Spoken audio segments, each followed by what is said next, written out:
Bonjour, je viens vous parler des enjeux mondiaux liés à l'eau et plus précisément des défis posés par l'eau douce aujourd'hui à ce club de pays souverains qu'on appelle les Nations Unies.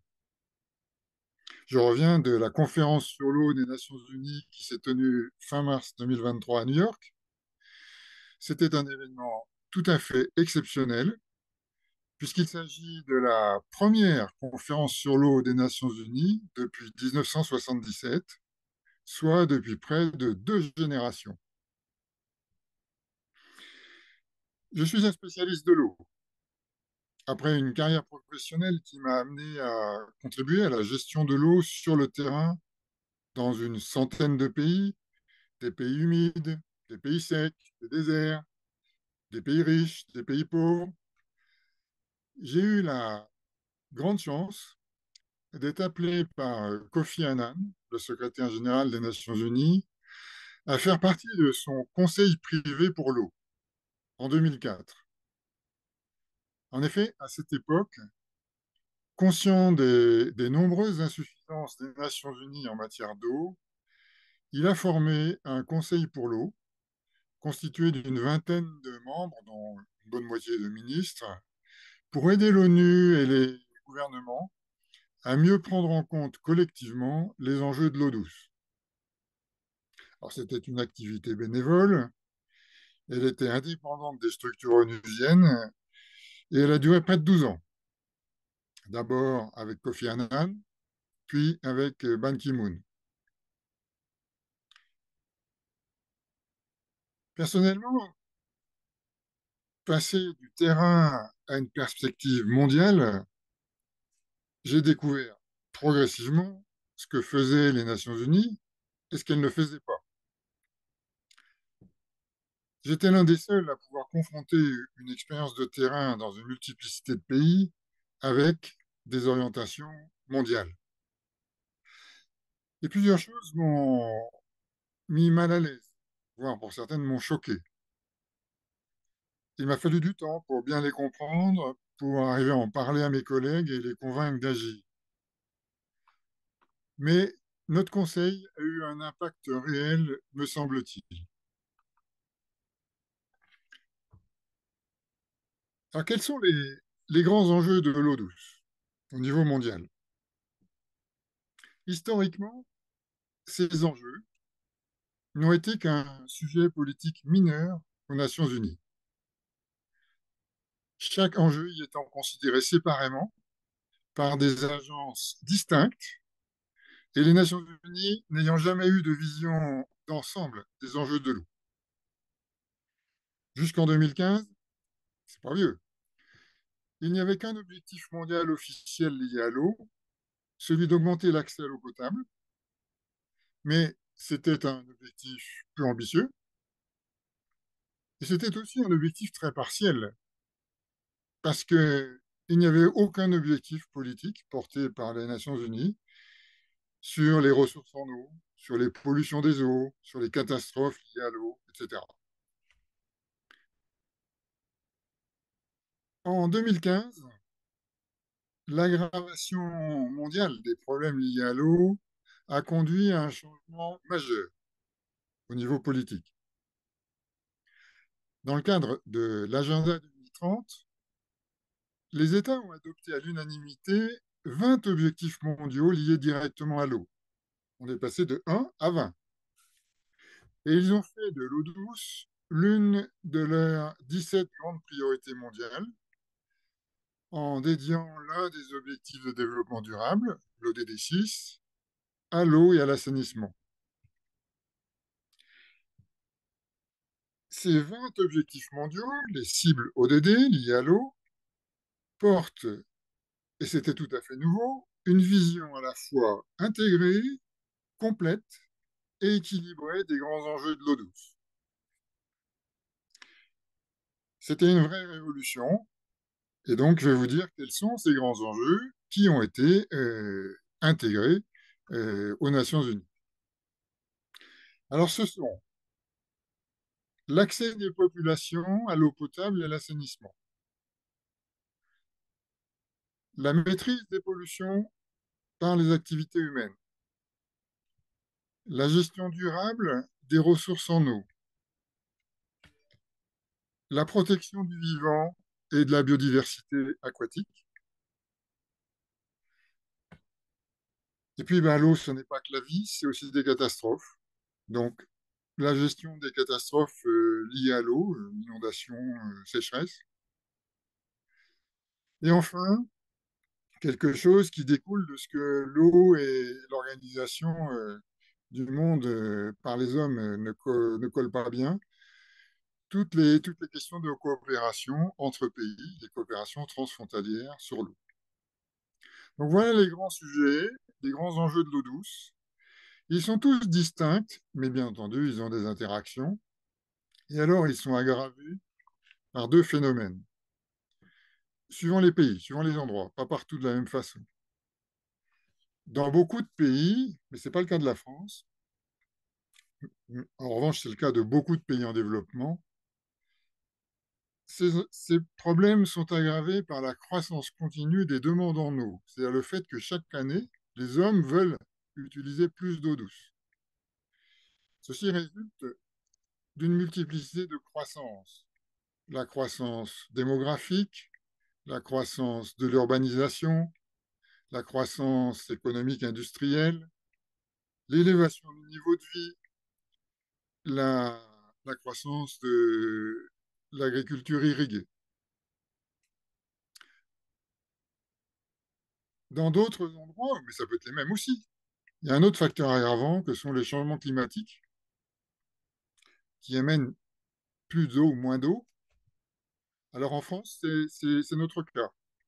En France, les besoins en eau sont stables, voire baissent. En revanche, la quantité d'eau liquide qui se renouvelle chaque année en France métropolitaine est en baisse. Alors par rapport à ces grands enjeux, l'agenda 2030, avec ses 20 cibles d'aider, est tout à fait pertinent. Les cibles d'aider sont ambitieuses, c'est-à-dire que s'ils étaient effectivement atteintes, nous vivrions dans un monde bien plus rassurant et bien plus durable. Hélas, depuis 2015, depuis leur adoption, rien n'a véritablement bougé aux Nations Unies. 6 ans après, en 2021, ONUO, partie des Nations Unies, a lancé un cri d'alarme au gouvernement en disant que s'ils voulaient atteindre leurs objectifs, les ODD, ils avaient besoin d'accélérer très fortement leurs efforts en matière d'eau en multipliant par 4 le rythme des progrès sur le terrain. Multiplié par 4, c'est pas changer de 10 ou 20% des politiques, c'est changer de politique.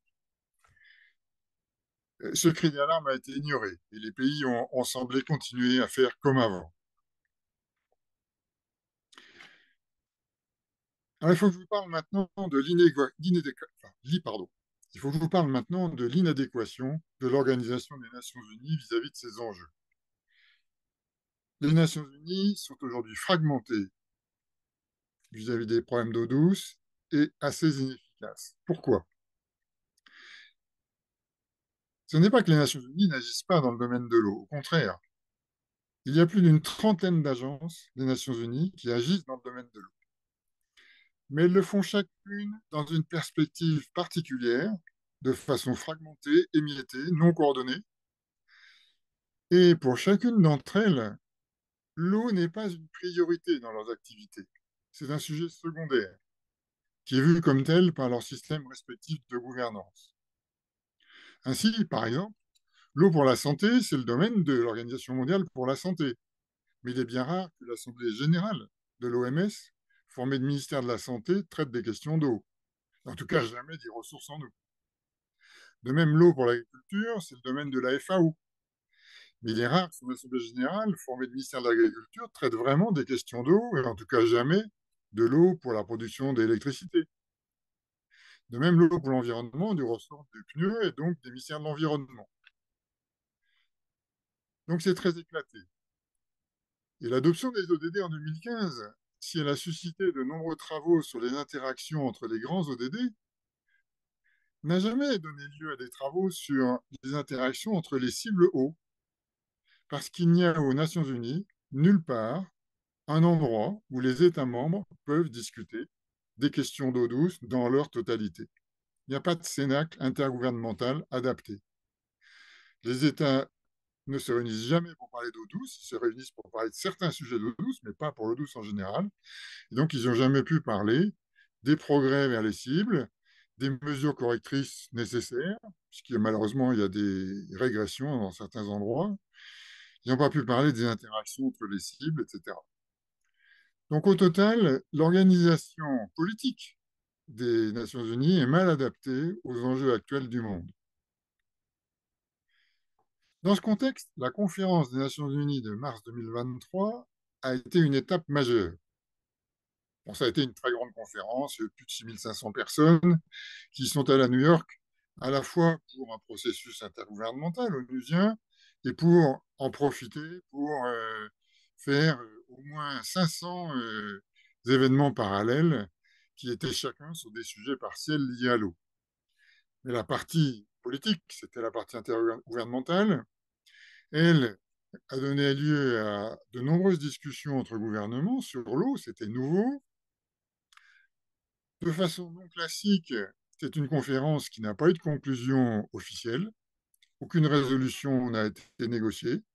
Donc chacun est un peu resté sur sa faim, mais il y a quand même eu des conclusions verbales. Et cette conférence a amené vraiment deux choses. D'une part, le sentiment général apporté par tous les pays qu'il y avait une crise mondiale de l'eau, à savoir que dans tous les pays, l'eau, c'est un problème, l'eau pose des problèmes. Et d'autre part, ça a été l'occasion de faire reconnaître à tout le monde qu'il y avait un problème d'inadaptation de l'organisation intergouvernementale aux Nations Unies sur les questions d'eau.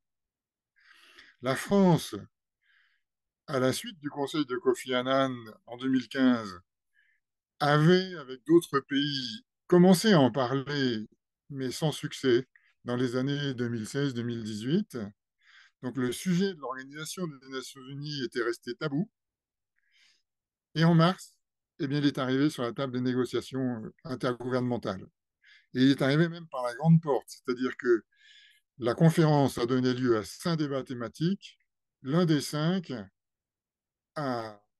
s'est concentré sur ces questions d'organisation et a conclu qu'il fallait des réunions intergouvernementales régulières aux Nations Unies sur l'ensemble des questions d'eau douce, qu'il fallait renforcer la coordination interne des Nations Unies et qu'il fallait mettre de l'eau douce dans tous les grands sommets des Nations Unies, qu'ils soient sur le climat, sur la biodiversité, sur l'agriculture, sur tout un tas de sujets. Ces 3 sujets étaient portés par la France de façon collective à l'unanimité, c'est-à-dire aussi bien par le partenariat français pour l'eau qui rassemble tous les acteurs français que par la voix officielle de la France, et par l'État. Elles sont arrivées en conclusion de la conférence. Et donc aujourd'hui, nous avons l'espoir qu'il se passe quelque chose, que les Nations Unies améliorent leur efficacité dans le domaine de l'eau douce. Bon, le sujet est sur la table, ça prendra 6 mois, ça prendra 6 ans, mais il va se passer quelque chose. Je l'espère, parce que le monde a vraiment besoin que l'on comprenne que gérer l'eau, ça nécessite de travailler au niveau local, au niveau national et au niveau mondial, parce que l'eau, c'est complexe et tous ces enjeux sont interconnectés. Voilà, espérons qu'il y aura une suite à cette conférence sur l'eau douce des Nations Unies de New York 2023.